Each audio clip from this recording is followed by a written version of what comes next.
Hello, good morning. Welcome to all in Sarit classes. Now we are going to start our geography optional and what is our first chapter, that is geomorphology. जो भी हम अभी start करने वाले हैं उसका नाम क्या है, ये सबसे मेजर चंक है ज्योग्राफी ऑप्शनल का। इस एक पर्टिकुलर पोर्शन को कवर करने में कम से कम 25 से 30 क्लासेस लगती हैं। ठीक है, इसको हम बहुत डिटेल में करेंगे क्योंकि ये क्या है, ये है आपकी कोर ज्योग्राफी। ठीक है, ये पार्ट है आपकी कोर ज्योग्राफी का। इसी के साथ साथ अगर आपकी जियोमॉर्फो के ऊपर अगर आपकी पकड़ अच्छी हो गई ना, तो इसके अलावा जैसे आप ये अपना कंप्लीट करेंगे ना, एक मिनट, हाँ ठीक है, लाइटिंग बढ़िया है।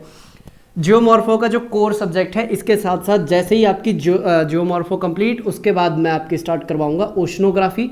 ठीक है, ओशनो के बाद आपकी आएगी क्लाइमेटो। ठीक है, ये 3 ट्रायो है। ठीक है, जब इसके ट्रायो करेंगे हम youth, mature and old age, ऐसे ही ये आपके पेपर 1 के पार्ट 1 के 3 ट्रायो हैं। ये ट्रायो क्या होता है? ट्रायो बेसिकली एक ये ऐसे पिलर है, अगर आपके इसके ऊपर कमांड अच्छी है, डायग्राम आप अच्छे से बना पाते हैं, तो आपके जो मार्क्स है ना पेपर 1 के अंदर कितने आप अच्छे से स्कोर कर सकते हैं, 160 से 170 आप स्कोर कर सकते हैं। अगर आपके पेपर 1 के अंदर 160 या 170 आ रहे हैं ना, तो आपके जो पेपर सेकंड है उसके अंदर इजीली आप स्कोर कर पाएंगे 130 से 140, और आपका जो टारगेट है 320 प्लस का, वो इजीली आप क्रैक कर पाएंगे। बताइए, यहाँ तक आपको कोई डाउट? मैं पता क्या ढूंढ रहा हूँ, मैं डस्टर ढूंढ रहा हूँ। ये देखिए यहाँ रखा है। ओके, कैमरा हिल गया, नहीं ठीक दिख रहा है। तो अभी थोड़ा सा हम ना डिस्कस करते हैं कि पेपर कैसे अटेम्प्ट करना है। अभी तक हमने क्या डिस्कस किया है? अभी तक हमने सिर्फ और सिर्फ डिस्कस किया है कि किस तरीके से आपका सिलेबस पूछा जाता है। ठीक है, देखिए ये हमने क्लियर देखा है कि पेपर कितने आते हैं, 2 आते हैं, पेपर 1 और पेपर 2, और इन दोनों के अंदर आपको क्या मिलेगा, पार्ट ए और पार्ट बी। ठीक है, part A and part B. अब ये जो आपका पेपर है आगे किस तरीके से डिवाइड होता है, इस तरीके से डिवाइड होगा। ये जब आपके पास क्वेश्चन पेपर आता है ना, इस तरीके से आएगा आपका सेक्शन ए और सेक्शन बी। ठीक है, सेक्शन ए और सेक्शन बी, इस तरीके से आपके ये जो मेन एग्जाम है उसके अंदर आएगा। बिल्कुल सही है। यहाँ पे आपका क्वेश्चन 1 और क्वेश्चन 5 ये होते हैं आपके मैंडेटरी। ठीक है, ये होता है आपका मैंडेटरी, दोनों, इसमें कोई ऑप्शन नहीं होता करने का, ये दोनों आपके मैंडेटरी हैं। यहाँ तक क्लियर? ठीक है, इसके अंदर आपके होंगे 5 अलग अलग पार्ट्स होंगे। ठीक है, 5 अलग अलग पार्ट होंगे और हर एक होगा 10 मार्क्स ईच का। ठीक है, 10 मार्क्स ईच, एग्जैक्ट ऐसा ही आपको यहाँ पे देखने को मिलेगा। ठीक है, ये होते हैं बेसिकली शॉर्ट नोट। ठीक है, ये होंगे आपके शॉर्ट नोट, इनके अंदर मार्क्स गेन करना आसान होता है। उसके बाद ये तो आपके मैंडेटरी है, ये आपको अटेम्प्ट करने होते हैं। उसके बाद आपको अटेम्प्ट करने होते हैं 2nd और 3rd, और फिर उसके बाद आपको करना होता है 6th। ठीक है, किस लिए? ये दोनों जो क्वेश्चंस है ना, ये तो मैंडेटरी है, करने जरूरी है, 1 और 5। उसके बाद क्वेश्चन नंबर 2 और 3, इसके अंदर आपकी पूछी जाती है जो आपका जियोमॉर्फो है, क्लाइमेटो और ओशनो, ये ट्रायो पूछा जाता है। इसके अंदर आपके पास एक बहुत ही बढ़िया अपॉर्चुनिटी होती है डायग्राम्स ड्रॉ करके अपने मार्क्स गेन करने के। ठीक है, क्योंकि आपको कैसे बताना है, देखिए ये जो आपका सेक्शन भी है ना, इसके अंदर किस तरीके का आएगा, डिस्क्राइब मैल न्यूट्रिशन। ठीक है, और describe the challenges for the malnutrition. अब आप ये जो आंसर लिखेंगे, एक ज्योग्राफी ऑप्शनल के स्टूडेंट के आंसर में और एक जो जीएस के स्टूडेंट है, किस तरीके से आप डिफरेंशिएट करना चाहेंगे। ठीक है, इसमें आप बहुत पहले बार जब आपने सुना है ना क्वेश्चन डिफरेंशिएट मैल न्यूट्रिशन, ये आपको बहुत आसान लगा। ठीक है, लेकिन जब आप इसको आंसर करेंगे ना 150 वर्ड और 250 वर्ड में, आपको वो कौन से इसके अंदर ऑथर्स और जो इसमें आपको नाम कौन से लिखेंगे आप, ठीक है, वो थोड़ा सा फिर टिपिकल पार्ट पड़ जाता है। इसलिए हाईली सजेस्टेड है, आपको रेकमेंडेड है कि क्वेश्चन नंबर 2nd और 3rd कीजिए आप सेक्शन ए में से, फिर आप कीजिए 6th। ठीक है, और सेक्शन ये इस तरीके से फर्दर आगे डिवाइडेड होते हैं। ठीक है, अगर मान लीजिए यहाँ पे आपके कोई टिपिकल क्वेश्चन आए हैं, पहले आप थोड़ा सा जज कीजिए कि कौन सा आपका आप चाहते हैं सेक्शन अटेम्प्ट करना। ठीक है, 2 क्वेश्चन यहाँ से अटेम्प्ट करने होते हैं, 1 क्वेश्चन यहाँ से अटेम्प्ट करना होता है। ठीक है, बाकी आप अपनी जो जैसे जैसे हम ये सिलेबस आगे करेंगे ना, कंप्लीट करेंगे, तो आपको समझ में आता जाएगा कि कौन सा क्वेश्चन आपको पहले करना है। यहाँ तक आपको क्लियर हो गया कौन सा आपको पेपर कौन सा सेक्शन पहले करना होता है। ठीक है, ये अभी हमने बात की है किसकी, ये अभी हमने बात की है पेपर 1 की। ठीक है, रेस्ट ऑफ जो आपका जैसे पेपर 2 को कैसे अटेम्प्ट करना है, वो उसको कैसे आप एक्सप्लेन करेंगे, कैसे डायग्रामेटिक फॉर्मेट में रहेगा, वो मैं आपको स्टेप बाय स्टेप बताते चलूँगा, ठीक है। और जैसे आपकी जो जियोमॉर्फोलॉजी है वो कवर करने वाले हैं हम, किससे कवर करेंगे, वो आपकी कवर होगी, हाँ, सविंदर सिंह की जो जियोमॉर्फो की बुक है ना, ये देखिए, ये कुछ इस तरीके की आपकी बुक है सविंदर सिंह की जियोमॉर्फो की। इसके अंदर से मैं आपको बताने वाला हूँ कि कौन से पेजेस आपको करने हैं, कौन से नहीं करने हैं, ठीक है। देखिए होता है क्या है कि मैंने बहुत बार ये देखा है कि मैं बच्चों को जब करवा भी देता हूँ ना, उनको हैंड रिटन नोट्स, डिक्टेशन वगैरह सब कुछ करवा दिया जाता है क्लास में, फिर भी उनके मेरे पास ना मैसेज पता कहते हैं, सर नोट्स प्रोवाइड कर दीजिए अलग से, सर बुक बता दीजिए कौन सी पढ़नी है। तो उन्हीं बच्चों के लिए ये एक एक्स्ट्रा इनपुट भी आप मान सकते हैं। जो किताबें मैं यहाँ पे पिक करने वाला हूँ, मैं यहाँ पे ना आपको हाईलाइट करवा दूंगा कि कौन सा वर्ड कहाँ तक पढ़ना है, कौन सी लाइन कहाँ तक कवर करनी है, ठीक है। इससे होगा क्या, अब देखिए ये आप जियोमॉर्फो की ना यही किताब देखिए, कितने पेजेस हैं इसके अंदर, 640 पेज है इसके अंदर, पढ़ने वाले 640 पेज है। क्या पूरे पढ़े जाएंगे? अरे नहीं बाबा, पूरे नहीं पढ़े जाते। इसमें मैं आपको मार्किंग करवा दूंगा कि कहाँ तक कौन सा हिस्सा आपको कवर करना है, ठीक है। बताइए यहाँ तक क्लियर कि आपका पेपर किस तरीके से आपको अटेम्प्ट करना है। अभी जो ये लेक्चर है ना, अभी तो ये बोर्ड के ऊपर जो समझाने वाली चीजें थी वो मैंने आपको समझा दी है। अब जियोमॉर्फो का हम क्या स्टार्ट करेंगे, इंट्रोडक्शन, ठीक है। इसके लिए मैंने आपके लिए पीपीटी बिल्कुल बेहतरीन तरीके से तैयार करके रखी है, ठीक है। अब आपको मैं गायब होता हुआ दिखूंगा, ठीक है, क्योंकि पीपीटी अभी आपके सामने दिखाई देगी, ठीक है। ये पीपीटी को मैंने कर दिया है ऊपर, और ये पीपीटी हो गई है प्रकट, मैं हो गया हूँ गायब। तो चलिए एक काम करते हैं, मैं अपने साइज़ को छोटा कर लूँ, हाँ साइज़ को छोटा कर लेते हैं, नहीं तो फिर क्या होता है कि मेरे को खुद को नहीं दिखाई देगा कि मैं कहाँ तक इस विंडो के अंदर आ रहा हूँ। चलिए ये मैंने अपने साइज़ को कर लिया बिल्कुल छोटा सा, यहाँ पे बस 2 मिनट दे दीजिए। सर 2 मिनट तो बहुत ज़्यादा है। चलिए हमारा काम भी हो गया। अभी हम गो थ्रू करते हैं अपनी पीपीटी के ऊपर, और ये हमने अपना पेन टैब कर लिया है स्टार्ट। जियोमॉर्फो को हम डिटेल में नहीं देखेंगे आज, हमारा ये इंट्रोडक्टरी लेक्चर है। देखिए हर एक जो मेन पॉइंट्स होंगे ना, उसके साथ कैसे हम स्टडी करने वाले हैं। सबसे पहले उससे हम क्या करेंगे, इंट्रोडक्शन देखेंगे, ठीक है। थोड़ा सा हम अंडरस्टैंडिंग बिल्ड करेंगे उस सब्जेक्ट से रिलेटेड, ठीक है। जैसे ही अंडरस्टैंडिंग होगी हम आगे मूव करेंगे, ठीक है। अब देखिए जियोमॉर्फोलॉजी, जियोमॉर्फोलॉजी बेसिकली होता क्या है, देखिए आपके लिए बिल्कुल सिंपल शब्दों में मैंने यहाँ पे बताया है कि जियो मतलब क्या होता है आपका अर्थ, मॉर्फो मतलब लॉजिक, ये 3 हिस्सों में डिवाइड कर दिया है। 1 मिनट यहाँ पे इसको मैं क्लीन कर दूँ ताकि अच्छे से मैं आपको दिखा पाऊँ। 1 मिनट यहाँ पे मैं अपने सेटअप को कर लेता हूँ ठीक। देखिए ये 3 शब्दों में मिलके बना हुआ है। जियो means earth, morpho means form, logos means study, ठीक है। जियोमॉर्फोलॉजी, ठीक है। लॉजी जहाँ पे वर्ड आया था ना, यानी कि वहाँ पे क्या होने वाली है, साइंटिफिक स्टडी होने वाली है। लेकिन अगर हम ओवरऑल बात करें जियोग्राफी की, वहाँ पे आता है ग्राफी यानी कि डिस्क्रिप्शन, ठीक है। एक क्लाइमेटोलॉजी, एक जियोमॉर्फोलॉजी, ठीक है। यहाँ पे आपको थोड़ी सी ना साइंटिफिक वे मिलेगा, चीज़ों को आपको जब बताया जाएगा ना कि किस तरीके से WM डेविस ने बोला है कि पहले यूथ, फिर मैच्योर, फिर ओल्ड एज, इस तरीके से पूरा एक सीक्वेंस बनता है, ठीक है। ये 2 आपके पोर्शन है। बाकी जैसे ओशनोग्राफी है, बायोजियोग्राफी है, ठीक है। इसके अंदर क्या आपको डिस्क्रिप्शन फॉर्म में मिलेगी, ठीक है। और जहाँ पे डिस्क्रिप्शन आती है वहाँ पे क्या मिलेगा आपको, बिल्कुल जो पर्टिकुलर कोई भी ज्योग्राफर किसी जगह की डिस्क्रिप्टिव दे रहा है, वहाँ पे क्या मिलेगा, बायसनेस मिलेगी। एग्जाम्पल दिया था ना मैंने आपको कि अगर आप एक बच्चे से पूछे कि ये पेन किसके काम आता है, और यही आप किसी एजुकेटेड पर्सन से पूछे पेन किस काम आता है, दोनों के आंसर आपको डिफरेंट मिलेंगे। वही बैकग्राउंड नॉलेज कैसी है, ठीक है। अब ये थोड़ा सा समझते हैं कि आज की जो पीपीटी है ये किस चीज़ से मतलब इसके अंदर हम क्या क्या देखेंगे। सिर्फ और सिर्फ यहाँ पे मैंने आपके लिए डायग्राम्स लगाए हैं, ठीक है। लेक्चर ज़्यादा लंबा नहीं रखूंगा, छोटा लेक्चर रहेगा, ये मात्र 2 घंटे का लेक्चर रहेगा, ज़्यादा लंबा नहीं रखेंगे इसको। इसमें सिर्फ और सिर्फ आपको क्या दिए गए हैं, डायग्राम्स प्रोवाइड किए हैं। क्योंकि जैसे ही मैं आपको बोलूंगा ना कि ये आपकी कॉन्टिनेंट सेल्फ होती है, ठीक है, ये ऐसा ऐसा डायग्राम होगा, आपके माइंड में ना क्लिक हो जाना चाहिए, ठीक है। यहाँ पे देखिए हम जो जियोमॉर्फोलॉजी की स्टडी करते हैं, किन किन 2, ये आपको मैंने पहले बताए थे, क्वाटरनरी पीरियड के जो प्लेस्टोसीन और हेलोसीन है ना, इन 2 पीरियड्स के बीच में ही हम पूरी स्टडी करते हैं, ठीक है। सबसे पहले देखिए जो आपका जियोमॉर्फोलॉजी सविंदर सिंह की जो बुक है, ये देखिए बुक मेरे सामने रखी है। इसका जो सबसे पहला चैप्टर है वो है आपका पूरा इग्नोर करने का, ठीक है।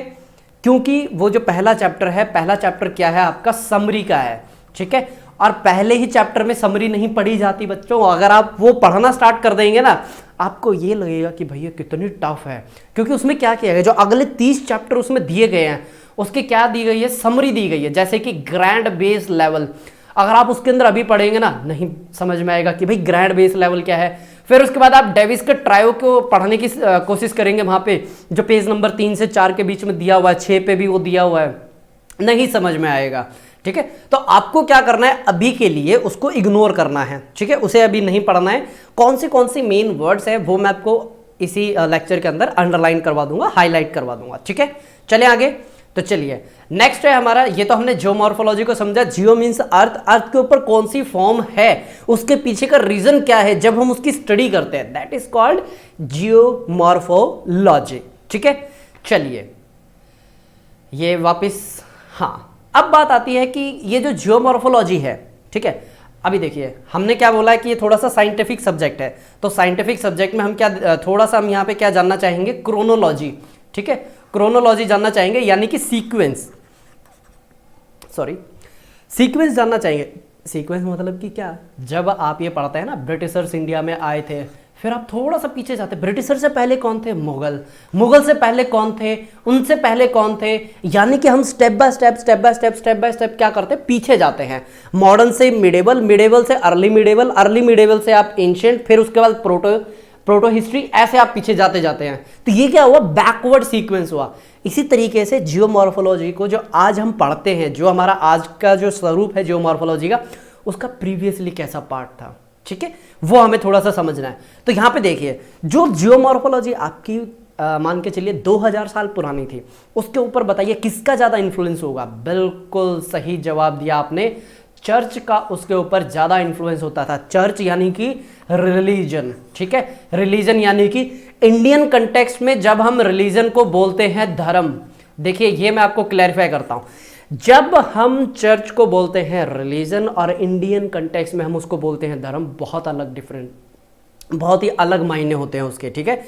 एज पर गीता, इंडिया के जो हमारा जो अब तक कल्चर रहा है, उसमें धर्म मतलब क्या है, क्या डिफाइन करता है, आप लाइफ के किस स्टेज के ऊपर हैं, ठीक है, उस वक्त आपकी क्या रिस्पॉन्सिबिलिटी है, जब आप उन रिस्पॉन्सिबिलिटी को उन्हीं तरीकों से आप निर्वाहित करते हो, यानी कि उनको अपनी रिस्पॉन्सिबिलिटी के तहत ही आप पूरा फुलफिल करते हो, वो आपका धर्म कहलाता है।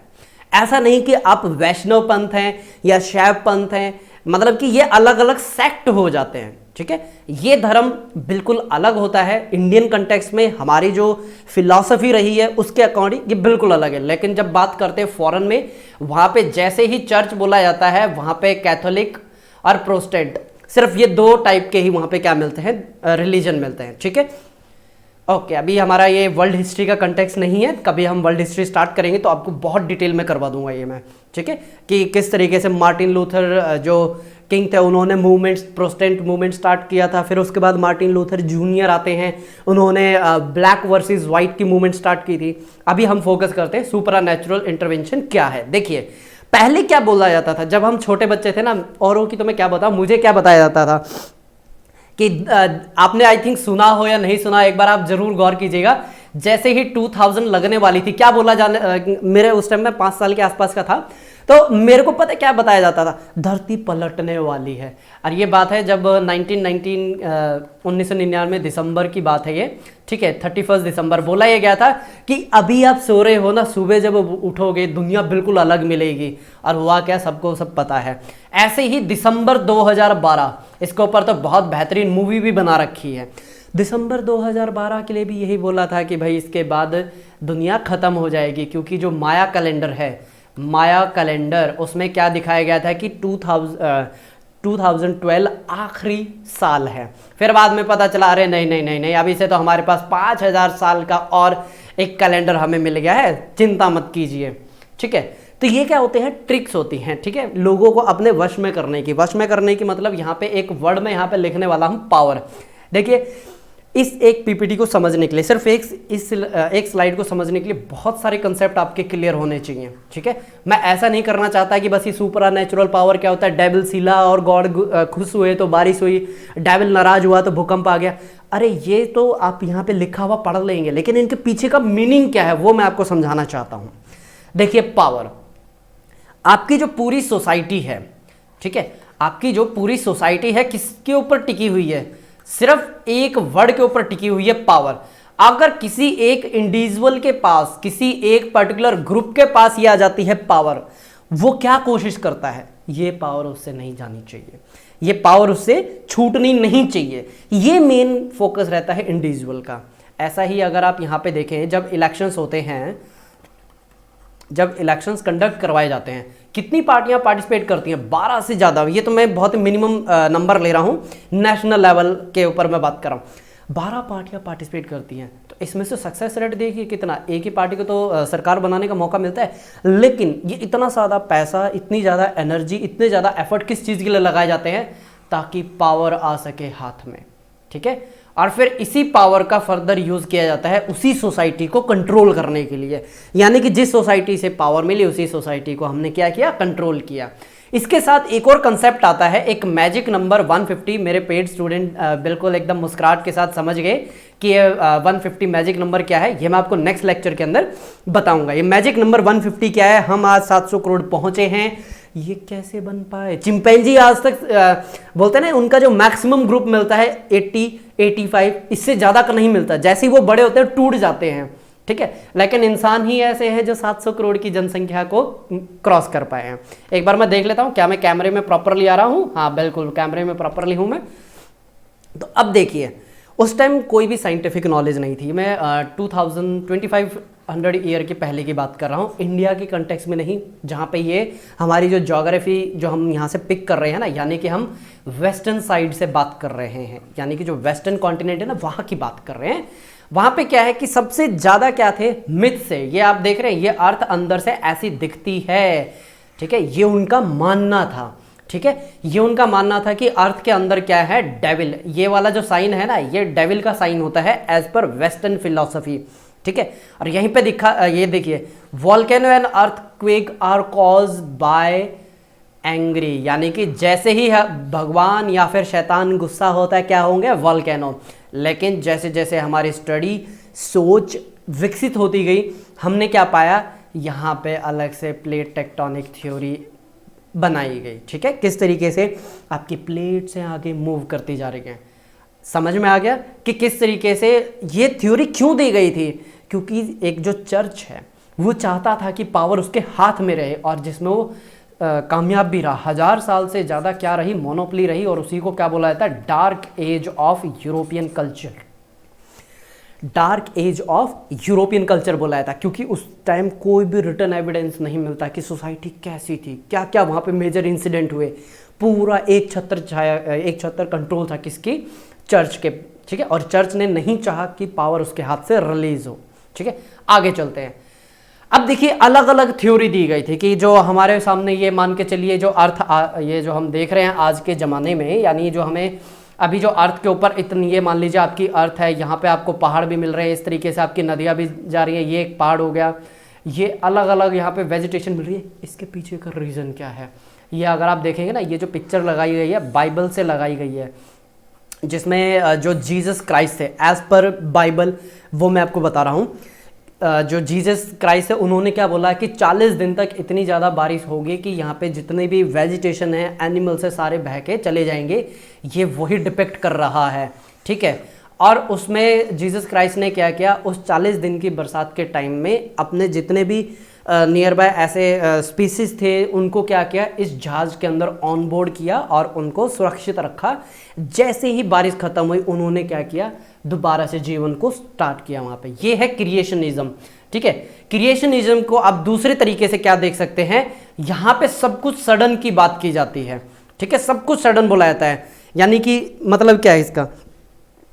भगवान सोए हुए थे, एकदम से उठे, ओहो हो ये धरती बिल्कुल वीरान पड़ी है, चलो ओम वो व स्वाहा, इसके अंदर हमने जो पर्वत उगा दिए, यानी कि खड़े कर दिए, चलो इसके अंदर हमने पेड़ लगा दिए। तो ये क्या है, क्रिएशनिज्म, ठीक है। यानी कि इनका कहने का क्या मतलब है, created by God, everything is created by God and if anything is created by God it should be perfect, ठीक है। अगर किसी ने ये बोला कि नहीं नहीं नहीं नहीं ये जो पहाड़ है ना 100 साल बाद ऐसे हो जाएंगे, उसके 1000 साल बाद ऐसे हो जाएंगे, यानी कि हमने सीधा सीधा किसको चैलेंज किया, गॉड को चैलेंज किया, ठीक है। गॉड को चैलेंज किया, सीधा फांसी की सजा होती थी। ये चर्च का क्या था, रूल हुआ करता था, ठीक है। वेस्टर्न कंट्रीज की मैं बात कर रहा हूँ। समझ में आ गया क्रिएशनिज्म क्या होता है। ये देखिए यहाँ पे आपको मैंने सिंपल लैंग्वेज में बता दिया है, लिख दिया है, आप इसको एक बार जरूर गो थ्रू कीजिएगा। आगे चलें, चलिए देखिए अब दो फिलॉसफी आती है यहाँ पे। मान लीजिए चर्च ने कुछ कहा, ठीक है, उसको छोड़िए, आप अपनी फैमिली में एक एग्जांपल देखिए। एग्जांपल क्या दूं मैं आपको, ठीक है, आप स्कूल में पढ़ते हैं, ठीक है। अभी आप बोलेंगे सर स्कूल में नहीं, हम कॉलेज में पढ़ रहे हैं। नहीं बेटा, अभी आप स्कूल का एग्जांपल ज़्यादा अच्छा रहेगा, क्योंकि कॉलेज तो अभी आप जानते हैं 2 साल से बंद ही पड़े हैं तकरीबन। स्कूल थोड़े बहुत खुल भी जाते हैं कोविड-19 की वजह से। तो अब आप चाहते हैं पिकनिक पे जाना, स्कूल ने ऑर्गेनाइज किया है, ठीक है। उनको कोविड-19 से कोई फ़र्क नहीं पड़ता, ठीक है भाई, ये जस्ट एक एग्जांपल है, ठीक है, इसको कोई भी दिल पे ना ले, ठीक है, ओके। तो यहाँ पे देखिए आपने ये डिस्कस किया, शेयर किया अपनी फैमिली में, मदर से और फादर से पूछा आपने। फादर बोले कि नहीं नहीं बेटा बाहर माहौल ख़राब है, आप नहीं जाएंगे। लेकिन मदर क्या है, आपने मम्मी के पास थोड़ी सी जिद की, मम्मी बोलते ठीक है चले जाओ। यानी कि डिफरेंट आइडियोलॉजी आई कि नहीं आई, पापा कह रहे हैं नहीं और मदर कह रही हैं हाँ। इसी तरीके से जब यहाँ पे किसी ने बोला कि everything is created by God, यानी कि सब कुछ क्या बना है, सडन, उसको क्या बोलता है, कैटास्ट्रोफिज्म। बताइए ये समझ में आ गया। अगर कुछ भी अचानक बना है वो क्या कहलाएगा, आपका कैटास्ट्रोफिज्म। यानी कि यहाँ पे आपके कौन आ गए हैं, गॉड से रिलेटेड, ठीक है, जो गॉड में बिलीव करते हैं, ठीक है। बताइए ये क्लियर। अब बात आती है यूनिफॉर्मिटिज्म, जो कि जेम्स हटन के थ्रू दी गई थी ये आइडियोलॉजी, ये आपको मैं बहुत डिटेल में करवाऊंगा। अब ये यूनिफॉर्मिटिज्म क्या बोलता है, यूनिफॉर्मिटिज्म बोलता है भाई अगर ऐसा होता, मैं आज इस प्लेन के ऊपर सो रहा हूं, ठीक है, ये एक जमीन का टुकड़ा है, ये प्लेन है, अगर मैं अगले दिन उठता हूं तो मेरा घर पहाड़ पे मिलना चाहिए, अगर सब कुछ सडन हुआ है तो, ठीक है। तो यहां से एक अलग फिलॉसफी आती है, ठीक है। ये फिलॉसफी किनकी थी, यूनिफॉर्मिटिज्म फिलॉसफी बोला जाता है जेम्स हटन की। उससे पहले अगर हम बात करें कि क्या उनसे पहले किसी और ने कोई अलग अपने थॉट प्रोसेस नहीं जाहिर किए थे, ठीक है, वो कौन थे, हेरोडोटस, ठीक है। हेरोडोटस ने अपनी जो आइडियोलॉजी है वो प्रस्तुत की थी और उन्होंने एक बहुत ही फेमस लाइन बोली थी, Egypt is a gift of Nile, ठीक है, बहुत ही काम की स्टेटमेंट है, Egypt is gift of Nile, gift of Nile. मैं आपको बुक के अंदर ना मार्क करवा दूंगा, टेंशन मत लीजिए अगर आपको ये राइटिंग समझ में नहीं है, बस आप एक बार ना ध्यान से सुनते रहिए। ये वाला लेक्चर है ना आपका सुनने का है, इसके बाद जितने लेक्चर आएंगे ना सीधे बोर्ड के ऊपर करवाऊंगा और आपको डायग्राम के साथ बनवाऊंगा, एक फ्लो चार्ट आपको तैयार करके दिया जाएगा, वो आपके लिखने के होंगे, ठीक है। आज का लेक्चर आपका सिर्फ सुनने का है, नाम ऐसे ऐसे आपको बताए जाएंगे ताकि आप थोड़ा सा कोरिलेट कर पाए जियोमॉर्फोलॉजी के साथ। क्योंकि देखिए अगर यहां पे सेल्फ स्टडी अगर कोई करता है ना जियोमॉर्फो की, कम से कम 1.5 महीना लग जाता है उसके अंदर। फर्स्ट टाइम रीडिंग की मैं बात कर रहा हूं, 1.5 महीना। उसके बाद 1 महीना आपकी लग जाती है ओशनोग्राफी, फिर आपका लग जाता है 1 महीना क्लाइमेटोलॉजी में, ठीक है। आप ऑलरेडी 3.5 महीने इसके अंदर लगा चुके हैं। अच्छा मेरे पीछे छुप गया ये, चलिए ऑलरेडी आप कितना टाइम लगा चुके हैं, 3.5 महीने लगा चुके हैं और अभी तक आपका पेपर 1 का पार्ट 1 के सिर्फ 3 चैप्टर हुए हैं। और यहां से फिर आती है फ्रस्ट्रेशन। मैं नहीं चाहता कि मेरे विद्यार्थी फ्रस्ट्रेट हो, आप बस सुनते जाइए, जैसे जैसे आपको बताया जा रहा है फॉलो करते जाइए, बहुत बेहतर रिजल्ट मिलेंगे आपको, ठीक है। तो यहाँ पे हम यूनिफॉर्मिटिज्म को समझ चुके हैं, कैटास्ट्रोफिज्म को समझ चुके हैं क्या होते हैं। चले आगे, ये बस नीचे जो आपको ये लिखा हुआ दिख रहा है ना, ये इंग्लिश में मैंने आपको इसलिए दे दिया है ताकि कभी आप रिवाइज करें तो आपको समझ में आ जाए। आगे चलें, ये देखिए ये है आपका यूनिफॉर्मिटिज्म को और फर्दर एक्सप्लेन करता हुआ एग्जांपल। और जैसे अभी मैंने आपको बताया था ना कि Egypt is a gift of Nile, बताइए बताया था कि नहीं बताया था, 1 मिनट रुक जाइए, पेन पिक नहीं हुआ, हो गया अभी, ठीक है। अब जब भी नदी समुद्र में मिलती है, ठीक है, एक मैं छोटा सा प्रोसेस यहाँ पे समझा देता हूँ। देखिए नदी कहाँ से स्टार्ट होती है? पहाड़ के ऊपर से। जैसे ही नदी पहाड़ के ऊपर से बहती है, ठीक है, ये मान के चलिए पूरा एक पहाड़ है, नदी यहाँ से बह रही है। नदी कितने ज़्यादा वहाँ पे इरोजन करेगी, यानी कि उसकी इरोजनल कैपेसिटी कितनी है, डिपेंड करता है जो पहाड़ के जो मटेरियल है ना, यानी रॉक का जो मटेरियल है वो कैसा है। हार्ड है तो वो इरोड कम करेगा, अगर सॉफ्ट रॉक हुई तो वो इरोड ज़्यादा करेगी, यानी कि उसके साथ क्या आएगा, जो ये रिवर है इसके साथ क्या आ जाएगा, सेडिमेंट्स बहुत ज़्यादा आएंगे। ठीक है, अगर सेडिमेंट ज़्यादा आएंगे, जैसे ही वो मैच्योर स्टेज पे पहुंचेगी, पहले तो देखिए वी शेप वैलीज क्रिएट की जाएंगी। ये आप टेंशन मत लीजिए, नहीं समझ में आया आप बस सुनते जाइए।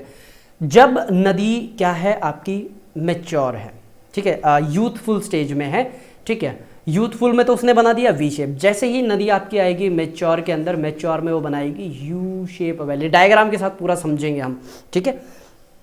अब ये यू शेप से कहाँ जाएगी, ओल्ड एज के अंदर। जब नदी आपकी ओल्ड एज के अंदर जाती है तो ये क्या बनाएगी, इस तरीके की शेप बनाएगी, इसको बोला जाता है डेल्टा। और ये शब्द किसके थ्रू दिया गया है, ये जब देखा गया ना कि अगर आप ध्यान से देखें कुछ इस तरीके की शेप बन रही है कि नहीं बन रही इसकी, यानी कि ये एक डेल्टा, एक मैथमेटिकल डेरिवेशन है, उसके अंदर हमें ऐसी एक शेप लिखते हैं ना। याद आया आपको 10th क्लास में हम बोलते थे डेल्टा, थीटा, गामा, याद आया? बिल्कुल। तो यहाँ पे जब हेरोडोटस ने देखा और ये तो बिल्कुल डेल्टा जैसा दिख रहा है, तो वहां से इसका नाम आया डेल्टा।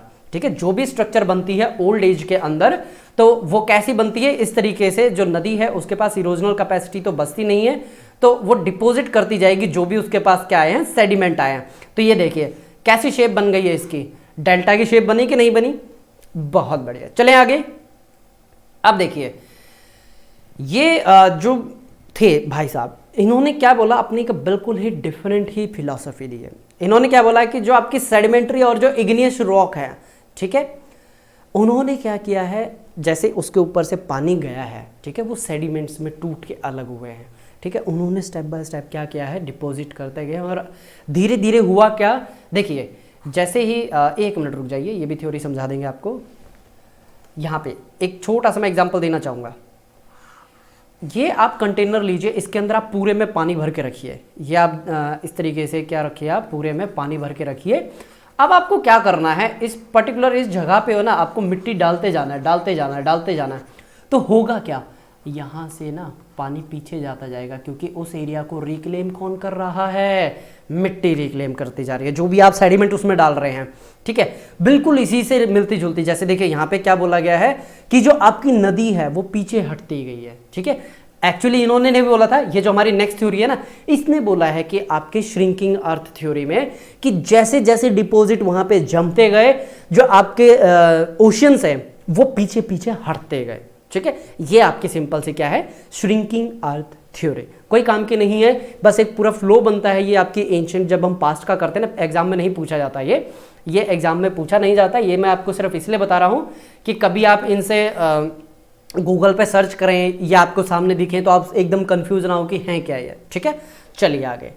इसके बाद देखिए डायनामिक सिस्टम क्या होता है, ये आपको क्लाइमेटोलॉजी के अंदर खूब हेल्प करेगा, लेकिन उससे पहले हम यहाँ पे समझ लेते हैं डायनामिक सिस्टम क्या होता है। अगर मान लीजिए यहाँ पे मैं सिर्फ इस तरीके से खड़ा हो जाता हूँ, अगले 5 मिनट तक मैं कुछ नहीं बोलता, तो ये मेरी जो पोज है, ये अगले 5 मिनट तक मैंने बोला नहीं, कुछ भी नहीं किया, तो ये क्या हुआ, ये था स्टैटिक। ठीक है, लेकिन अभी मैं क्या कर रहा हूँ, मैं आपको बोल भी रहा हूँ, आपको समझा भी रहा हूँ, बता भी रहा हूँ। इस जो डिजिटल पेन है इसका यूज़ करके मैं कुछ लिख भी रहा हूँ, वो आपको दिख रहा है। तो हमारा जो ये पढ़ाने का तरीका ये कैसा है, डायनामिक है। लेकिन जब हम इसको बात करते हैं किस कंटेक्स्ट में, जब हम जियोमॉर्फो के लेवल पे बात करते हैं, यहाँ पे बताइए क्या होता है। यहाँ पे हमने बात की थी ना, जब सूर्य देवता मेहरबान होते हैं, इस तरीके से अपनी रोशनी बखेरते हैं नीचे, लाइट जो एनर्जी ट्रांसमिट करते हैं। ये लिख दिया सन मैंने यहाँ पे, अरे बेटा वाला सन आ गया, चलिए यू लिख देते हैं। तो यहाँ पे इंसोलेशन जाती है कहाँ पे, बिल्कुल ये जो आपका पानी है ना, ये होगा गर्म, इवेपोरेट होगा, कंडेंस होगा। ठीक है, फिर यहाँ पे बारिश होगी, फिर ये नीचे देखिए प्रेसिपिटेशन आया, प्रेसिपिटेशन मतलब बारिश हुई। ये पूरा आपका क्या बनता है, रिवर का साइकिल बनता है। और जब 2 प्लेट आपस में मिलती है ना, तो पानी का कुछ हिस्सा नीचे भी जाता है, और ये पानी फिर ऊपर कब आता है, जब यहाँ पे वॉल्केनिक ब्लास्ट होता है। ठीक है, पानी ऊपर आता है, यहाँ पे जब पायरोक्लास्टिक मटेरियल ऊपर आता है, जब वॉल्केनो बर्स्ट होता है, इसके अंदर क्या क्या होते हैं, पेबल्स होते हैं, यानी कि टुकड़े, जो आपके पत्थर होते हैं ना, वो और पेबल बॉम्ब भी बोला जाता है क्योंकि ये हॉट होते हैं और बहुत स्पीड से ये ट्रैवल करते हैं।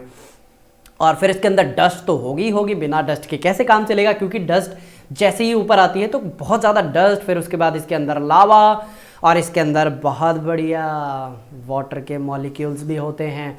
और इसी वजह से ये जो आपके क्लाउड्स देख रहे हैं यहाँ पे ब्लैक ब्लैक, यहाँ पे क्या होता है, बिजली भी चमकती है, ठीक है, क्योंकि चार्जेस क्रिएट होते हैं यहाँ पे। क्लियर, ये आपको समझ में आ गया कि हाइड्रोलॉजी क्या होती है, ठीक है, डायनामिक सिस्टम क्या होता है। डायनामिक सिस्टम क्या, बेसिकली आप ये समझिए, अगर कुछ चेंजेस हो रहे हैं वो डायनामिक सिस्टम है। इसी तरीके से दो सिस्टम हो रहे हैं, क्लोज सिस्टम और ओपन सिस्टम, ठीक है।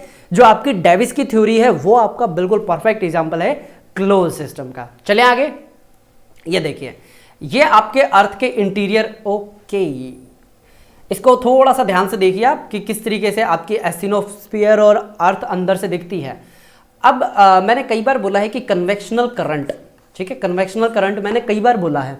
अब ये कन्वेक्शनल करंट होते क्या है, ये जो आप एरो देख रहे हैं, आप कहाँ गया भाई पेन, हाँ ये रहा, ये जो आप एरो देख रहे हैं ऊपर की तरफ जा रहा है, यानी कि ये क्या है, हॉट है कोल्ड है, बताइए। ये आपका हॉट होगा ना, तभी तो इसके ऊपर से गर्म होकर ये ऊपर की तरफ जा रहा है ये, ठीक है। जहाँ से अच्छा, यहाँ पे मैं आपको टी पॉट का एक एग्जांपल लेके दे देता हूँ, ठीक है। यहाँ पे आपका ये पानी का बर्तन है, इस पानी के बर्तन को नीचे से आपने क्या दिया, हीट दी, बताइए, पानी के बर्तन को हीट दिया तो पानी क्या करेगा, इस तरीके से अपवर्ड मूवमेंट करना स्टार्ट करेगा। जो वाटर के मॉलिक्यूल हैं इस तरीके से ऊपर की तरफ जाएंगे, ठीक है। एग्जैक्टली यहाँ पे हो रहा है। और जहाँ पे ये देखिए, यहाँ पे जो मैंने बोला है ना कि इसके बाद ये अलग अलग डायरेक्शन में मूव हो जाएंगे, लेकिन इसके ऊपर की जो प्लेट है ना, जिसकी ऑन एन एवरेज 35 किलोमीटर तक की क्या बोलते हैं डेप्थ होती है, कहीं कहीं आपको 0 से 3 किलोमीटर 5 किलोमीटर तक के मिलते हैं, वो ओशनिक क्रस्ट है, डेप्थ डिटेल में बाद में देखेंगे, आप बस इतना देखिए अभी। तो ये 35 किलोमीटर और नीचे आपका कितना किलोमीटर का जो आपकी एस्टिनोस्फीयर है 200 किलोमीटर से भी ज़्यादा है, यानी कि 3 से 4 गुना ज़्यादा मटेरियल गर्म है और वो ऊपर आ रहा है, डिफरेंट डायरेक्शन में जा रहा है। यही क्या बनाता है, आपके मिड ओशनिक रिजेस क्रिएट करता है, ठीक है। ये उभार ऊपर भी दिखाई देंगे आपको। चलें आगे, मैं सिर्फ अभी डायग्राम दिखा रहा हूँ, नीचे जो लिखा है वो आपके सेल्फ स्टडी के लिए है, पढ़ लीजिएगा इसको, ठीक है। मैं सिर्फ आपको डायग्राम आपसे रूबरू करवा रहा हूँ, ताकि आप जैसे ही मैं यहाँ पे प्लेट्स की बात करूँ, डाइवर्जेंट, कन्वर्जन, ट्रांसफॉर्म, ये आपको बताऊँगा आगे, बहुत डिटेल में करने वाले हैं इनको, तो आपको एकदम ना एक क्वेश्चन मार्क सा नहीं बनना चाहिए कि ये कौन सी प्लेट है। अब देखिए, हमारे पास ना जो ये डायग्राम है इसके अंदर 7 मेजर प्लेट हैं, उंगलियां मैंने 4 की हैं, ये लीजिए, 3 ये और कर दी, 3 ये, टोटल 7 मेजर प्लेट है। छोटी छोटी प्लेट हो रहे हैं जिनको बोला जाता है माइनर प्लेट। देखिए क्या मैंने पेन नहीं पिक किया है, ये लीजिए, हाँ ये बिल्कुल सही जगह है लिखने के लिए। दो यहाँ पे कैटेगरी होती है, एक होती है मेजर और एक होती है माइनर प्लेट, ठीक है। मेजर प्लेट अभी तक 7 हैं जिनको डिस्कवर किया गया, जैसे कि आपकी ये देखिए यहाँ पे इंडो ऑस्ट्रेलिया प्लेट। इंडो क्यों, क्योंकि ये जो इंडियन प्लेट है ना, ये यहीं पे एक माइनर प्लेट भी है, ये यहाँ पे, इसको बोला जाता है भुज प्लेट, ठीक है। इसी तरीके से जब 2004 की सुनामी आई थी, 2004 की सुनामी आई थी, यहाँ पे आपको कहीं पे अंडमान निकोबार दिख रहा है, नहीं दिख रहा, चलिए बाद में देखेंगे इसको। तो क्या हुआ, आपका जो अंडमान निकोबार है ना 1.5 मीटर आगे सरक गया था। अब देख लीजिए, पूरा अंडमान निकोबार 1.5 मीटर आगे सरकता है तो कितना पावरफुल वो रहा होगा। कौन रहा होगा, अर्थक्वेक, ठीक है। ये जो यहाँ पे आप ब्लैक ब्लैक साइन देख रहे हैं ना, ये आपकी ट्रेंचेस को शो करती हैं। वैसे रियल जब हम मैप बनाते हैं ना, कुछ इस तरीके से हम डिज़ाइन बनाते हैं ट्रेंच के लिए, ठीक है, मैप वर्क भी करेंगे। इसके बाद देखिए, ये है आपकी इंडो ऑस्ट्रेलिया प्लेट और इसके साइड में आपकी क्या है, पैसिफिक प्लेट, ठीक है। ये डायग्राम याद रखिए क्योंकि मैं टू द पॉइंट डायरेक्ट ऐसे बोलने वाला हूँ। जो पैसिफिक प्लेट है is subducting below Indo Australian plate, तो समझ जाइए मैं इस एरिया की बात कर रहा हूँ, ठीक है। ये जो एरिया है मैं इस एरिया की बात कर रहा हूँ, ठीक है। इसी तरीके से यहाँ पे आपका आता है सैन एंड्रियास फॉल्ट सिस्टम, ठीक है। ये आपकी कोकोस प्लेट, ठीक है। ये है आपकी नाज़गा प्लेट। जब हम कौन सा पार्ट करेंगे, जब हम एल नीनो और ला नीना जैसे कंसेप्ट पढ़ेंगे तो ये प्लेट्स आप ध्यान में रखिएगा, वहाँ पे दोबारा से हम इनको टच करने वाले हैं, ठीक है, ये है आपकी साउथ अमेरिका प्लेट। कौन सी है ये? South America plate. इसमें नाम याद नहीं रखना, बस आपको लोकेशन याद रखनी है। ये देखिए सबसे ऊपर यहाँ पे कहा गया भाई पेन मेरा, ये रहा, यूरेशियन प्लेट। उसके नीचे है आपकी अरेबियन प्लेट, ये अरेबियन प्लेट है। ये है आपकी अफ्रीकन प्लेट, ठीक है, और ये है आपकी अंटार्कटिक प्लेट।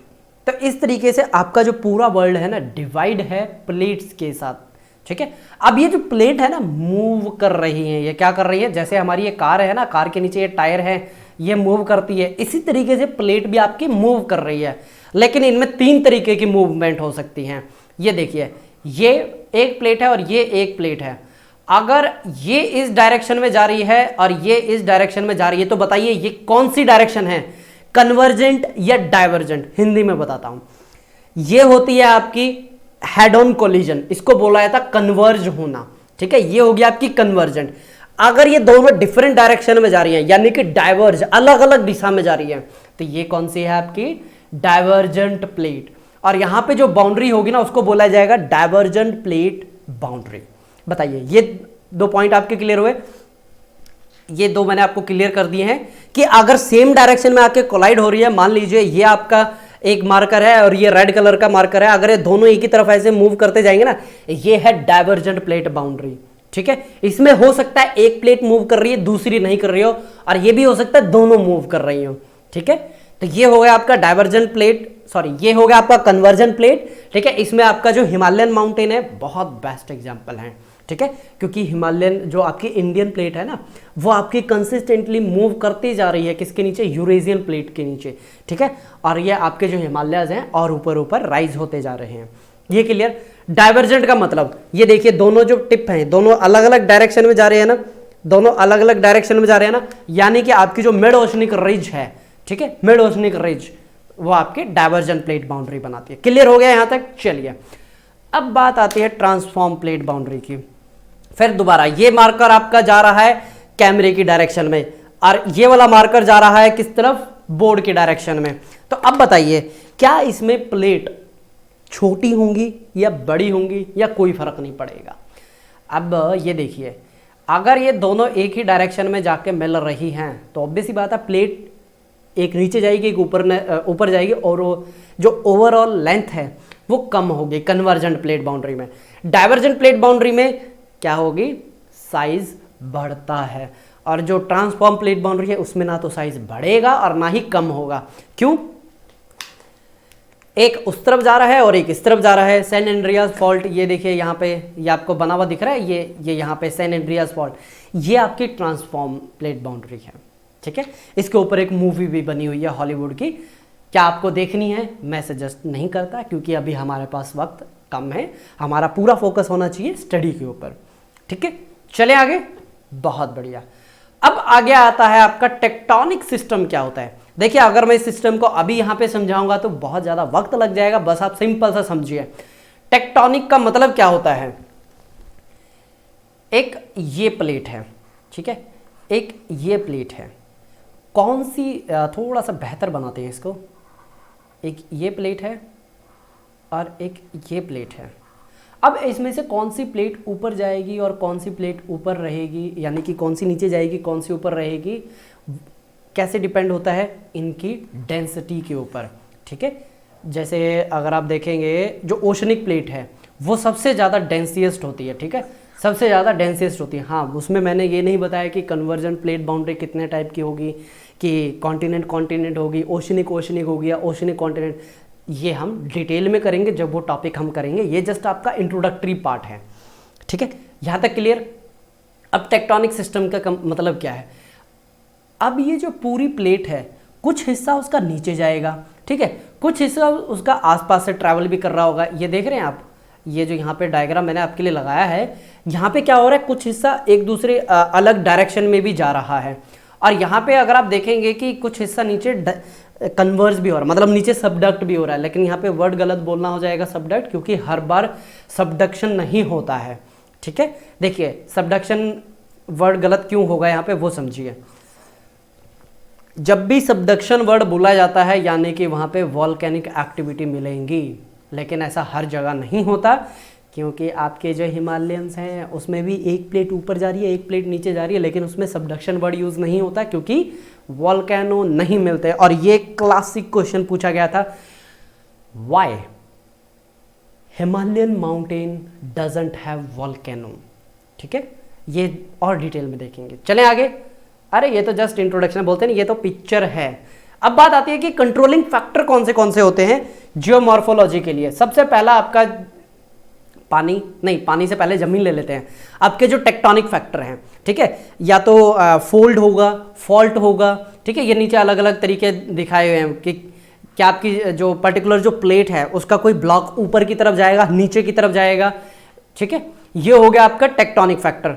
फिर उसके बाद ये भी तो डिपेंड करता है ना कहाँ पे जो प्रेजेंट है आपकी प्लेट, ठीक है, इसके ऊपर भी डिपेंड करता है। नेक्स्ट आपका आता है हाइड्रोलॉजिकल फैक्टर। हाइड्रो मतलब वाटर, लॉजिकल मतलब जो अभी हमने देखा था ना डायनामिक फैक्टर था, पानी इवेपोरेट हुआ, ऊपर गया, कंडेंस हुआ एडियाबैटिक लैप्रेस की वजह से, फिर वो आगे गया, ठीक है, फिर उसने क्या किया, प्रेसिपिटेशन किया गया, फिर पानी यहाँ से फ्लो होके पहाड़ों से नीचे आ गया, ठीक है, वो सीप हुआ नीचे ग्राउंड वाटर के फॉर्म में। ठीक है, ये आपका पूरा हाइड्रोलॉजिकल फैक्टर हो गया। इसके अंदर अगर आप और थोड़ा सा जो अभी मैंने पानी के ऊपर जाने का तरीका देखा और जो बताया वो है जैसे कि आपका climate, temperature, humidity, atmosphere, oceanic circulation pattern. ठीक है, ये हैं आपके जियोमॉर्फोलॉजी के मेजर जो कंट्रोल करते हैं। जैसे आपका जो ओशनिक सर्कुलेशन है ये हम करने वाले हैं ओशनोग्राफी में बेटर करेंगे कि आपका जो वार्म करंट है और जो कोल्ड करंट है वो किस तरीके से आपका जो यूके वाला पार्ट है, ठीक है, कॉन्टिनेंटल ड्रिफ्ट जो करंट है आपका यूके के पास क्यों जाता है, उसके पीछे का रीज़न है देखेंगे। फिर वहाँ पे आपको अलग ही तरीके का ब्रिटिश टाइप ऑफ क्लाइमेट जब हम पढ़ेंगे ना क्लाइमेट क्लासिफिकेशन में, उसमें और थोड़ा सा डिटेल में बता देंगे। 1 मिनट रुकिए, पैर में ये माइक का तार आ गया। उसके बाद आता है आपका प्रायर जियोलॉजिक हिस्ट्री। ठीक है, यानी कि वो मटेरियल कैसा है, नेचर ऑफ सुपरफिशियल मटेरियल और उसकी स्ट्रक्चर। स्टेप बाय स्टेप देखिए, अब टेक्टोनिक, क्लाइमेट और ये थोड़ा देखें। चलिए इसको थोड़ा सा ध्यान से देखिए, आगे इसको हम थोड़ा सा और अच्छे से एक्सप्लेन करेंगे। ये है आपकी जो ऊपर सैटेलाइट से पिक्चर ली जाती है ना किसी भी एरिया की स्टडी करने से पहले, अभी ली जाती है, पहले तो क्या है वहाँ पे जो पर्टिकुलर पर्सन है या फिर आपका जियोमॉर्फोलॉजिस्ट है वहाँ पे जाके ना प्रॉपरली स्टडी की जाती थी, उसके बाद ही ये आपको जितने भी थ्योरीज हैं मिली हैं। ठीक है, क्या मैं आपको यहाँ पे समझाऊं या फिर आपको सिंपल में दिखा दूं? 1 मिनट रुकिए।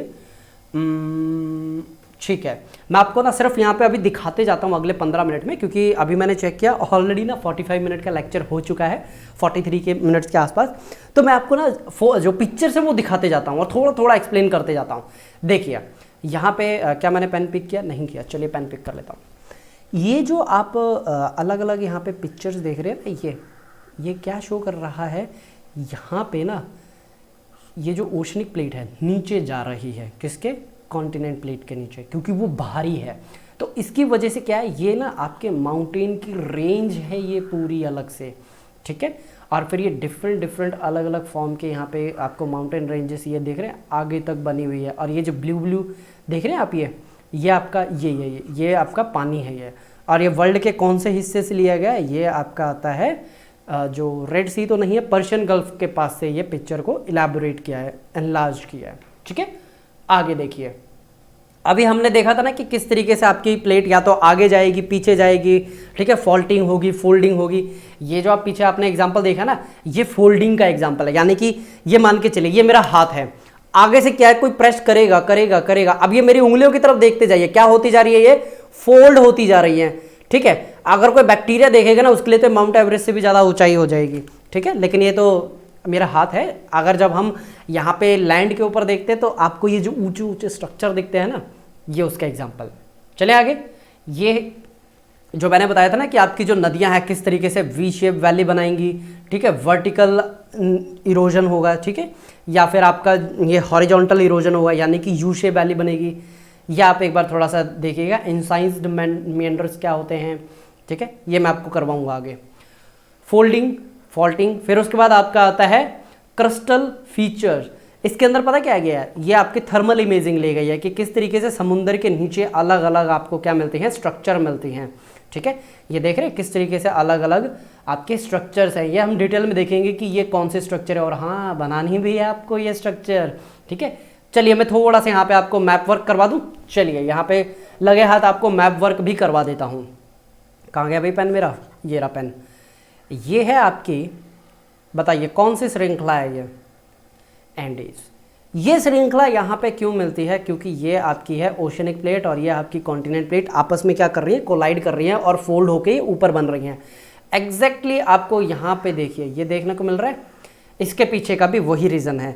ये अपर जो पार्ट है ना, चलिए ये पेन पता नहीं कहाँ कहाँ जा रहा है, ये जो अपर पार्ट है ये कनाडा कहलाता है। वैसे कनाडा आपका यहाँ से इतना, ये कनाडा कहलाएगा, और ये आपका आता है यूएस, ये आपका सेंट्रल अमेरिका, ये आपका आ जाता है साउथ अमेरिका, जिसमें आपका बोलिविया, एक मिनट रुकिए ये क्या आ गया भाई, जिसके अंदर आपका पेरू, चिली, बोलिविया, जिसको लिथियम ट्राइंगल भी बोला जाता है अभी, लिथियम ट्राइंगल, क्योंकि इंडिया के जो राष्ट्रपति थे वहाँ पे गए थे सुनिश्चित करने के लिए भाई हमें भी तो लिथियम रिजर्व दो। इंडिया के पास लिथियम रिजर्व मिले हैं, लेकिन वो बिल्कुल ऐसा है जैसे ऊँट के मुंह में जीरे का दाना होता है। ठीक है, इंडिया की डिमांड कितनी है और मिला है सिर्फ 600 टन के आसपास। ठीक है, अभी से उसके भी बोलते हैं ना आगे रिसर्च चल रही है क्या और कहीं इंडिया के अंदर लिथियम रिजर्व हैं या नहीं है। ठीक है, ऊपर ये जो आप देख रहे हैं ये आपका ग्रीनलैंड है। ठीक है, चलिए आगे चलते हैं क्योंकि अलग से आपको मैं कवर करवा दूंगा। ठीक है, चलें आगे। ओके, ये अभी आप पिक्चर्स देखते जाइए। अब आपके दिमाग में ये सवाल आ रहा होगा कि 70 किलोमीटर कैसे, और मैंने तो आपको कितना बताया था, मैंने तो आपको जस्ट बताया है only and only 35 kilometre. 35 kilometre Indian plate और 35 किलोमीटर यूरेशियन प्लेट, इनमें से कोई भी सबडक्ट नहीं हुई, मीन्स कोई सी भी नीचे नहीं गई है। ये क्या है, आपस में क्रम्बल्ड हुई है एक ही जगह पे। इसलिए आप देख रहे हैं कि यहाँ पे, एक मिनट रुकिए, यहाँ पे जो ये पर्टिकुलर, आप अगर मेरा माउस का एरो हिलता हुआ देख रहे हैं, ये जो एरिया है ना, यहाँ पे देखिए आगे जाते जाते जाते जो विड्थ कम हो रही है, सिर्फ यहीं पे एक पर्टिकुलर जगह है जहाँ पे 70 किलोमीटर की हाइट है। रीज़न समझ गए क्यों है, चलिए आगे। अरे बहुत डिटेल में करेंगे, चिंता मत कीजिए। ये अभी ना आगे की 15 से 20 स्लाइड सिर्फ और सिर्फ पिक्चर है, इसमें आपको सिर्फ देखना है। ठीक है, पॉज करके आप देखते जाइएगा। इसमें देखिए सबसे पहले माउंटेन बेल्ट, फिर है स्टेबल प्लेटफॉर्म और शील्ड।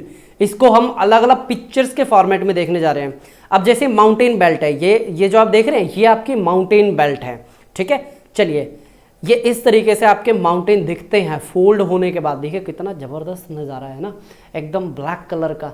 अच्छा एक सवाल है, ये ब्लैक कलर का क्यों है, क्या ये बेसाल्टिक है या ग्रेनाइटिक है, बताइएगा। सर पहले दिन ही इंट्रोडक्शन में इतने सवाल। ये देखिए एग्जाम्पल है ये रॉकी और एप्लेशियन का। ठीक है, चलिए कहाँ पे हैं ये रॉकी और एप्लेशियन आपके माउंटेन मिलते हैं यूएस के अंदर। चलिए बैक चलते हैं। ये है आपका एप्लेशियन माउंटेन, ये जो देख रहे हैं आप ये आपका एप्लेशियन माउंटेन है। ठीक है, और ये है आपका, ठीक है, रॉकी माउंटेन है आपका। नेक्स्ट, ये आप एक बार पूरा इंडिया का देख लीजिए कहाँ कहाँ आपके कौन से माउंटेन रेंज है। ये आपकी एप्लेशियन माउंटेन है, ये आपकी हिमालयन, ये यूराल है। ठीक है, और ये है आपकी एप्लेशियन। ठीक है, ये है कैलिडोनियस। ठीक है, ये एटलस है, और बहुत डिटेल में आपको जो स्टूडेंट एटलस मैप है ना उसके ऊपर मैं मार्किंग करवाऊंगा। नेक्स्ट चलें आगे। हाँ, ये फोल्ड माउंटेन जो देखा था हमने, ये उसी के ही एग्जांपल है। किस तरीके से आपकी ये जो मैंने आपको थोड़ी देर पहले अपने हाथ का एग्जांपल लेके दिखाया था ना, ये फोल्ड होता जा रहा है होता जा रहा है। ये देखिए मेरी ये फिंगर्स यहाँ से फोल्ड हुए हैं, अगर आप थोड़ा ध्यान से देखें तो ये क्या हो गया, इसका टिप हो गया ये और ये।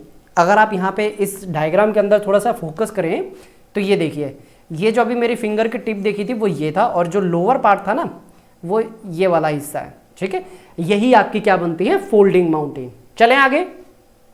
ओके, ये डिफरेंट एरियल फोटो है, एक तो पिक्चर में किस तरीके से दिखता है और रियलिटी में किस तरीके से है। ठीक है, हाँ इसी को मैंने आगे क्या दिखाया, रियलिटी में दिखते कैसे हैं। नेक्स्ट, ये है आपकी एरियल। ठीक है, एरियल मतलब सैटेलाइट से लिया गया है ये आपका, कि किस तरीके से आपकी जो पूरी प्लेट है ना अगर आप इंडियन प्लेट की बात करें ना, 500 किलोमीटर छोटी हो गई है। क्यों छोटी हो गई? 3 अलग अलग, जैसे आपकी ट्रांस हिमालयन, फिर उसके बाद लेसर हिमालयन तक अगर आप आते हैं, यहाँ पे 3 अलग अलग श्रृंखलाएं मिलती हैं। तो ये ज़मीन गई कहाँ? माउंट एवरेस्ट देखिए 8 किलोमीटर ये, 8 किलोमीटर ये, कितना कम हो गया यहाँ पे। ठीक है, नेक्स्ट नेक्स्ट। हाँ, ये सिर्फ आपको दिखाने के लिए मैंने लगाया है कि जब हम फोल्ड माउंटेन की बात करते हैं ना, वो होते किस तरीके से है। या आप बताइए क्या है ये, परछाई है या फिर ये लेक है? ठीक है, अगर आप अंदाज़ा लगा पाएँ तो बिल्कुल सही अंदाज़ा है आपका, कमेंट में बताइएगा। ये है आपका प्रॉपर फोल्ड माउंटेन। ठीक है, यहाँ पे किस तरीके से कौन सी लेयर फोल्ड होती गई है। और नीचे ये घर देख रहे हैं, एक बार आप घर का साइज़ देखिए, और पीछे ये जो आपके माउंटेन है ना, उसके फोल्ड होने की प्रक्रिया देखिए। ठीक है, बहुत ही रेयर पिक है ये। नेक्स्ट, नीचे डायग्राम, ऊपर रियलिटी। ठीक है, ये आपका डायग्राम में जो ऐसा दिख रहा है ना, ये ऊपर रियलिटी है। नेक्स्ट देखिए, ये जो एरिया आपको दिख रहा है ना, ये जब हम ग्लेशियल लैंडफॉर्म बनाएंगे, ठीक है, जब हम जो इरोजनल लैंडफॉर्म बनेंगे, डिपोजिशनल लैंडफॉर्म के बारे में बात करेंगे, ये एक जो वैली बनती जा रही है ना, इसको थोड़ा ध्यान रखिएगा। ठीक है, इसको हम डायग्राम में भी बनाएंगे, क्योंकि ये नीचे अगर आप जाएंगे ना, तकरीबन 3 से 4 किलोमीटर गहरा आपको मिलता है यहाँ पे। कभी आपने देखा होगा जब बर्फ़ हट जाती है, पहाड़ बहुत तीखे होते हैं ऊपर से। या अगर आप यहाँ पे देखें ना, ये देखिए ये पहाड़ यहाँ से कितना शार्प है, ये देखिए, ये बिल्कुल परफेक्टली आपको दिख पा रहा है ना। ये इतने शार्प होते क्यों हैं, देखेंगे इनको आगे। नेक्स्ट, ये है आपके अलग अलग जो यहाँ पे ट्रिब्यूटरीज निकलती हैं ना, वो। नेक्स्ट, शील्ड, ये आपके शील्ड के एग्जाम्पल हैं। Metamorphic rock, igneous rock, intrusion, crust, mental, देखते जाइए। अच्छा, स्पीड थोड़ी फास्ट है, कौन सी मैं वापस करूं? ये वाली। देखिए, इसमें ज़्यादा आपको समझ में नहीं आएगा, क्योंकि आपके आई थिंक मोबाइल की स्क्रीन में आप देख रहे हैं, मैं बोर्ड के ऊपर ही आपको बनवा के दे दूंगा। ठीक है, इसलिए मैंने इसको थोड़ा फास्ट कर दिया था। नेक्स्ट नेक्स्ट नेक्स्ट, फिर उसके बाद देखते हैं स्टेबल लैंडफॉर्म क्या होते हैं। स्टेबल लैंडफॉर्म मतलब ये आपका एग्जाम्पल है स्टेबल लैंडफॉर्म का। ठीक है, दूर दूर तक आपको बड़े बड़े खेत दिख रहे हैं, जैसे आपका जो गैंजेटिक प्लेन है ना, आपका स्टेबल प्लेटफॉर्म में आता है वो। अगर आपको एक मैं बात बताऊँ ना, आपकी जो पूरी गंगा है, ठीक है, यानी कि जो आपका हरियाणा हो गया, उत्तर प्रदेश हो गया, वो पता कहाँ बसा हुआ है? ये आपका है माउंट, यहाँ पे तो पूरा प्रॉपर बनेगा नहीं, चलिए फिर कभी आपको बताऊँगा मैं। ये डायग्राम वैसे आपको बनाना है, ठीक है, फिर कभी आपको बताया जाएगा। ये स्टेबल प्लेटफॉर्म होता है कि बिल्कुल प्लेन, ठीक है, बिल्कुल प्लेन होता है। कहीं पे आपको जो ज़मीन है वो आपको ना उबड़ खाबड़ नहीं मिलेगी, रफ सरफेस नहीं होगी, बिल्कुल प्लेन सरफेस आपको मिलेगी। स्टेबल प्लेटफॉर्म कहलाया जाएगा। ये पिक्टोरियल डायग्राम है। ये ऊपर से जो पिक्चर है, पता किस चीज़ की है? बताइए, आप थोड़ा सा गैस कीजिए। यहाँ पे देखते हैं आपकी इंटेलिजेंसी, आप थोड़ा सा गैस कीजिए, ये क्या है? कोई बच्चे कह रहे हैं वेन्स है। नहीं नहीं नहीं, ये वेन्स नहीं है, हम तो जियोमॉर्फो पढ़ रहे हैं भाई, बायोलॉजी थोड़ी ना है ये। पेड़ के पत्ते ना, ये आपकी नदियां हैं। ठीक है, ये आपकी नदियां हैं, कुछ इस तरीके से आपकी इरोड करती हैं। ठीक है, इसको डेंड्राइटिक टाइप ऑफ बोला जाता है। ये हम पढ़ेंगे जब हम चैनल मॉर्फोलॉजी पढ़ेंगे ना, कि किस तरीके से आपकी होती है, ट्रेलिस है या फिर डेंड्राइटिक है या फिर पैरेलल है या रेक्टेंगुलर है। ठीक है, कौन सी टाइप की यहाँ पे जो नदी है, किस तरीके की मॉर्फोलॉजी डेवलप करती जा रही है। चलें आगे, नेक्स्ट चलें। अब देखिए, ये जो डायग्राम है ना, मतलब ये एरियल फोटोग्राफ है। यहाँ पे ये झील क्यों है, बाकी का एरिया देखिए कितना प्लेन है, वो इस डायग्राम से आपको समझ में आ जाएगा। ठीक है, अब इसके आगे है ना एक और डायग्राम देखिए आप, ये देखिए यहाँ पे ये जो डिप्रेशन आप देख रहे हैं, ये डिप्रेशन बना किस तरीके से, आगे आपको एक्सप्लेन करेंगे। आपको ऐसा लग रहा होगा किसी ने ना पैर रख दिया यहाँ पे। ठीक है, ऐसा नहीं है। ठीक है, चलें आगे, नेक्स्ट। देखिए, अगर आप थोड़ा सा गौर करेंगे, इस पिक्चर को थोड़ा समझाना बनता है आपको। ठीक है, इस पिक्चर को अगर आप गौर करेंगे ना, देखिए कहाँ से समझाना स्टार्ट करूँ, इधर देखिए आप, ये है आपका जो नदी है ना, ये नदी का पानी है। इसने सबसे पहले ये हिस्सा इरोड किया, फिर उसने इस हिस्से को इरोड किया, फिर उसने यहाँ पे इसको इरोड किया, फिर उसने इसे इरोड कर दिया। तो यानी कि देखिए कितने लेवल पे, कितने चरणों में जाके इसके पास ताकत आई है। इसको पता क्या बोला जाता है? River rejuvenation. रिवर रिजुविनेशन इसका मतलब क्या होता है? अगर मैं आपसे पूछूं कि 80 साल की उम्र में 80 साल की उम्र को क्या बोला जाता है, 80 साल की उम्र को क्या बोला जाता है, आप बिल्कुल सही जवाब दे रहे हैं कि सर वो आती है ओल्ड एज, यानी बुढ़ापा उसको बोला जाता है। लेकिन अगर मैं बोलूं कि जैसे जैसे आप आगे बढ़ रहे हैं, यानी कि 80 की उम्र होती जा रही है, आप जवान होते जा रहे हैं, तो उसको क्या बोला जाता है? रिजुविनेशन। ठीक है, अब ये रिजुविनेशन किसका हो रहा है? रिवर का हो रहा है। इंसानों का अभी तक पॉसिबल नहीं है। अगर ऐसा होता सबसे पहले डोनाल्ड ट्रंप अगली लाइन में खड़े मिलते हैं कि भाई मुझे जवान करो सबसे पहले। ठीक ठीक है, हाँ, जो बाइडन भी फिर लाइन में ही लगते। अब यहाँ पे रिवर रिजुविनेशन का मतलब क्या है? देखिए, हमने ये पढ़ा है कि यूथ, मैच्योर और ओल्ड एज, ये 3 चरण होते हैं नदी के अंदर। यूथ कहाँ पे होती है? आपकी माउंटेन के पास, जब आपकी नदी क्या हो रही होती है? नीचे की तरफ आती है। और फिर जब वो आती है प्लेन्स के ऊपर, तो वो कौन से स्टेज में होती है? मैच्योर स्टेज में, यहाँ पे मैच्योर स्टेज में। और ओल्ड एज कौन सी होती है? जब वो डेल्टा बनाती है। जब रिवर ओल्ड एज में होनी चाहिए, डेल्टा बनाना चाहिए, होता क्या है? समुद्र पीछे चला जाता है। क्यों चला जाता है? हाँ, आपके वो आते हैं हिम युग, ग्लेशिएशन पीरियड बोला जाता है उसको, जिसकी वजह से क्या है, आपकी जो पानी है ना समुद्र का, पीछे चला जाता है। तो जहाँ पे आपके डेल्टा बनने चाहिए थे, नदी के पास आई थी दोबारा से पावर, कौन सी? Erosional power. उससे वो क्या करती है? और डीप कट करती जाती है। समझ में आ गया? ये अलग अलग इतनी स्ट्रक्चर्स क्यों मिल रही हैं यहाँ पे, समझ में आ गया? नेक्स्ट, ऐसा ही ना आपको डेक्कन ट्रैप हो गया, ठीक है, वो अलग प्रोसेस से बना है। ठीक है, जोग वाटरफॉल, ठीक है, उसमें भी ये सारी चीज़ें हम देखेंगे अलग अलग प्रोस्पेक्टिव से। ठीक है, डायग्राम भी बनवा दूंगा उनका मैं। ठीक है, ये देखिए यहाँ पे आपको बिल्कुल परफेक्ट दिख रहा है। पहले इस लेवल तक इरोड किया गया, फिर इस लेवल तक इरोड किया गया। पीछे आइए भाई, पीछे आइए, हाँ, ठीक है, फिर इस लेवल को, फिर इस लेवल तक इसका प्रॉपर डायग्राम बनाएंगे हम। ठीक है, चलें आगे। ओके, हाँ, ये आपकी मियंडरिंग कहलाती है। मियंडरिंग बता देता हूँ क्या होता है। मियंडरिंग का मतलब होता है, देखिए ये है आपका स्ट्रेट पाथ। अगर आपकी रिवर कुछ इस तरीके से ऐसे ऐसे ऐसे ऐसे फ्लो करती जाए, वो क्या कहलाएगी? मेंढर कहलाएगी। और यहाँ पे ये क्या हो गई है? टच हो गई है। यहाँ पे क्या हो गई है? टच हो गई है। तो अब ये जो रिवर है ना, यहाँ पे इस डायरेक्शन में जाने की बजाय ये पानी सीधा ना यहाँ से ऐसे फ्लो करना स्टार्ट कर देगी। यानी अगर आप यहाँ पे देखें, ये रिवर ऐसे आ रही है। अरे कहाँ तुम सांप की तरह घूमते हुए जा रहे हो पेन? हाँ, ये रिवर गई यहाँ से, इस तरीके से आ रही है, आ रही है, ये यहाँ पे इस तरीके से घूम के जा रही है ना। अब over the period of time क्या होगा? ये इसको यहाँ से भी ना कट कर देगी। ठीक है, तो पानी यहाँ से जाने की बजाय ना पानी सीधा यहाँ से जाना स्टार्ट कर देगा। ठीक है, अगर ये प्लेन के ऊपर होता तो ये आपकी बन जाती ऑक्सबो लेक। ठीक है, चलिए आगे नेक्स्ट चलें। किस तरीके से ये दिखाया गया है कि स्टेप बाय स्टेप आपकी जो ज़मीन है इरोड होती जाती है। यानी कि ये जो आपने देखा है ना कि ये जो, अगर आप, ओके, मेरी उंगली तो कहाँ दिखाई देगी कि मैं स्क्रीन में कहाँ टच कर रहा हूँ। ये एक मिनट, मेरे को दोबारा पेन पिक कर लेने दीजिए।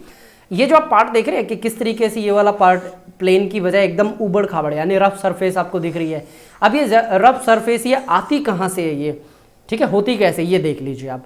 ये आपका ए, ठीक है, ये है आपका ए।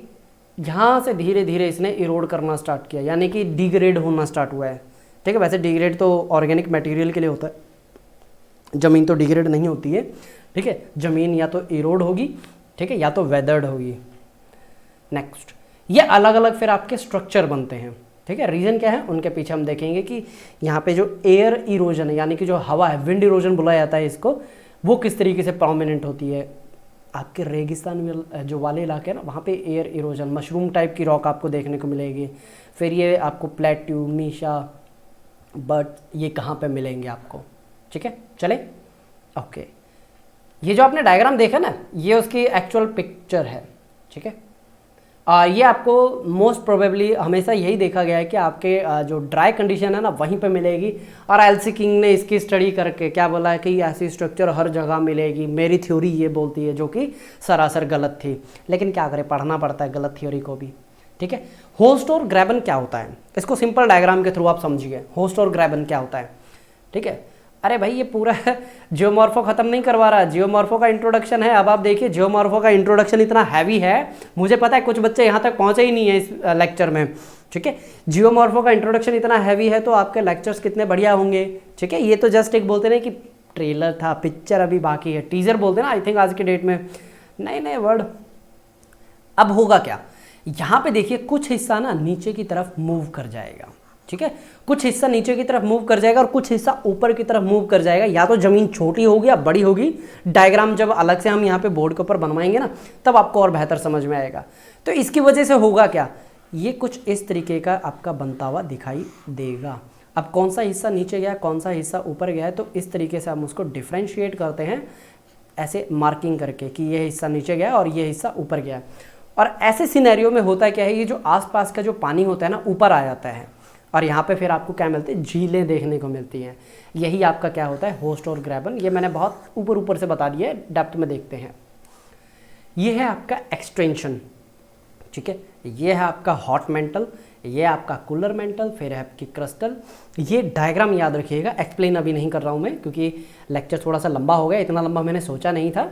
चलिए आगे नेक्स्ट। ये देखिए, ये जो आपने ऊपर से देखा ना कि किस तरीके से बस आपको लाइनें लाइनें दिख रही हैं, एक्चुअली अगर आप इसकी पिक्चर देखेंगे ना, ये आपके पिक्चर है। कितने मस्त लग रहे हैं ना। आप में से कितने गए हैं पहाड़ों के ऊपर घूमने के लिए, बताया था कि मैं बस एक बार गया था, ठीक है। आगे मौका मिला नहीं है कभी, 2 साल तो ये कोविड ही ले गया। चलिए, नहीं अभी तक तो कोई प्लान नहीं है, आपका पहले कोर्स पूरा करवाएंगे उसके बाद कहीं देखेंगे घूमने का।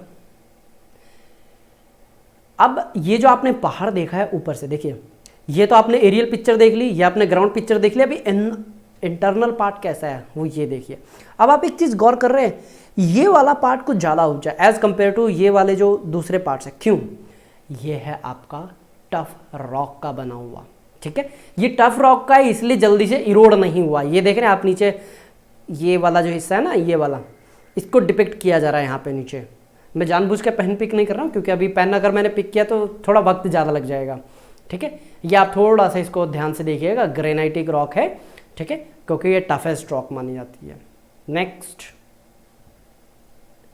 ये वाला जो आप पोर्शन देख रहे हैं डायग्राम का, हूबहू ये शक्ल आपको यहाँ पे देखने को मिलेगी, ठीक है। नेक्स्ट, कॉन्टिनेंटल शेल्फ, ये ओशनोग्राफी का है, अभी एलैबोरेट नहीं किया जाएगा।